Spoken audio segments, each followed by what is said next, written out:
Wala na sa palasyo pero hinahabol pa rin ang iskandalo sa patuloy na pagkalkal ng Bilyonaryo News Channel sa hawak naming DPWH leaks. Isang ESA Bersamin ang may project wishlist din umano. Narito ang exclusive Agenda Weekend Report ni Hannah T. Naglitawan ng humigit kumulang 8.3 billion peso worth of projects na para umano sa isang ES, ayon sa nakalap ng Bilyonaryo News Channel na DPWH leaks file. Sa dokumentong ito nakalaman ang di umano'y proponent ng mga infra project ng DPWH pagdating pa lang sa 2025 National Expenditure Program o NEP. Sa aming pagsusuri sa records, nasa lagpas 70 projects kung saan proponent sina ES at SAP na mula raw sa OP. Isang flood control riverbank structure sa Zambales na may 3 phases ang natuklasan naming may proponent na nagngangalang ESA Bersamin. Nasa tig 100 million ang tatlong nasabing phase. Base pa sa dokumento, hindi lang sa flood control structures tila proponent ang may code na ES. Karamihan ay drainage system at retention basin na kadalasan ay pumapatak na tig 50 o 100 million sa iba't ibang syudad sa NCR. Ang may pinakamataas na amount ay ang pagpapa-install ng solar streetlight sa kahabaan ng Tagaytay-Nasugbu Road na nasa 300 million pesos.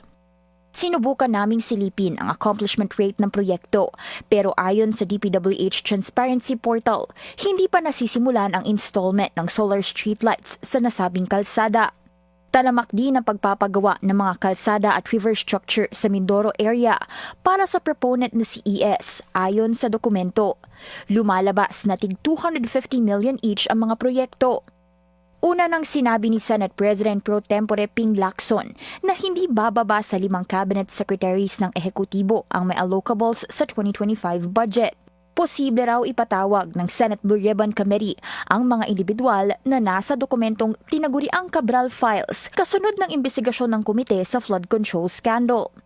Doon din lumitaw ang pagkakadawit ni dating DPWH Secretary Manuel Bonoan pagdating sa di umano'y pagkakaroon ng share sa kickback sa infra projects na itinanggi na rin ng dating kalihim.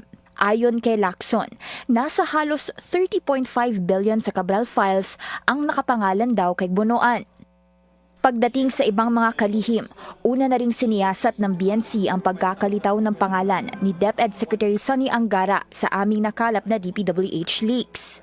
Nasa 105 projects ang nakalistang si Angara umano ang proponent sa 2025 NEP projects. 92 sa 105 na ito, mga proyekto sa Aurora, ang kilalang baluarte ng mga Angara. Kay Angara nakapangalan ang mayorya ng mga proyekto pagdating sa hanay ng mga senador.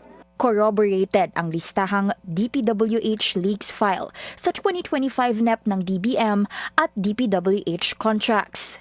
Para sa Agenda Weekend, Hannah T.